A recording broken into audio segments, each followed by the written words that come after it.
There are goals and there are SMART goals. So the object of this video, what I'm going to talk about is how to set SMART goals, because to me, they are much more efficient and organized in getting us to be more purposeful with what we do each day, every day, all year long. So I'm going to share with you how I come up with SMART goals that may be super easy for you and also give you good examples. On the Efficiency and Organization YouTube channel, I talk a lot about different things in life that help us live a more planned, a more systematic, organized life to be able to achieve and accomplish a lot more. Like, how do you use time, which is a finite resource? We can't create more of it. It is what it is in a 24-hour day.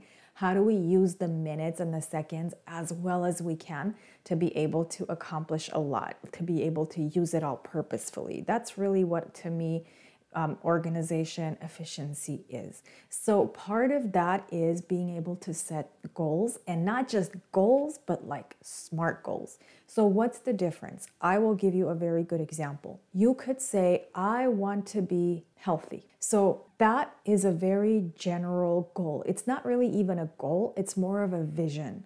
Like, one of my visions this year is to work on my personal and professional development. I mean, it sounds good, but that's not really a goal. The way I turn these into SMART goals, which are specific, measurable, attainable, timely, and of course realistic, is I rewrite them. Okay, so if my vision is to be healthy, what are some things that I'm going to do that are very specific and attainable to be able to be healthier? So here's the first one I came up with. I said I am going to cut my carb intake by 50%. It's definitely measurable because I said 50% and I can measure that. There's a number tied to the goal, and it's attainable. It's like doable, in other words, because I could cut by 50%. Like, I didn't say cut carbs completely because I know I'm not going to be able to achieve that. So I just said I'm going to cut it by 50%. And then it's timely because I can measure it like every day. So every day, if I cut my carbs by 50% and I can monitor my progress, like once a week, at the end of the week, I could say, did I do that every day? Or did I not do that every day in the past 7 days or past 6 days? And I'll know if I'm achieving the goal or not. So see what I did? Taking something, I want to be healthy. I took that, which was the vision, and I wrote a SMART goal for it. And so I could give you one more example that has to do with my professional growth and professional personal growth. So I decided I am going to read 12 books this year, but from the 12, 6 of them will focus on like self-help books. So I already ordered a few on Amazon and I'm going to be reading those. One of them is called Atomic Habits. It's an older book that I have not read yet. So I'm going to read that, and hopefully that's going to help me with my growth.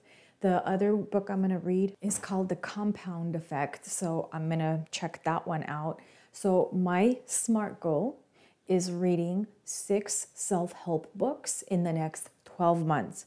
And I can monitor this goal, right? I could like see if I'm actually attaining it.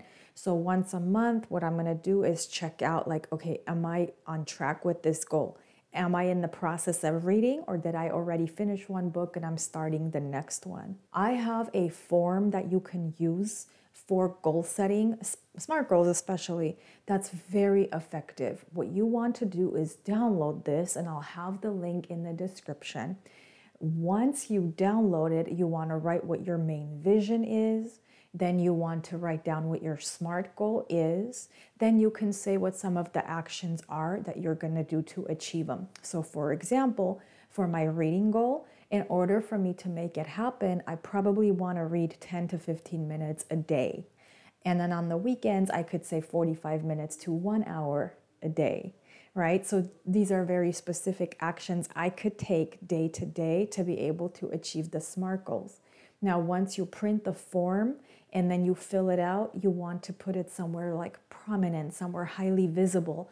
That way you could refer to it frequently. That way you're holding yourself responsible. And another way you can hold yourself responsible is by writing I will statements. So when you're writing your goals, say I will do whatever you're gonna do, because that's like saying, no, I have buy-in. I'm holding myself accountable and I'm saying I will do this. In the next few weeks to months, I'm gonna have a lot of videos produced on SMART goals, but that have to do with very specific things, because I think that's what people are asking for more and more. They want specific examples, like if they're students, if they're at home, whether it's cooking, whether it's saving money, they want to know what some goals are that they could live by in like this very nice, organized, systematic way. So I'll be sharing a lot of videos, making a lot of videos on this topic. So please be sure to subscribe. That way you'll be able to get them, especially if you hit the notification bell. Each time a new video comes out, you will be notified. All right, that's all I have for this video, and I will catch you in the next one.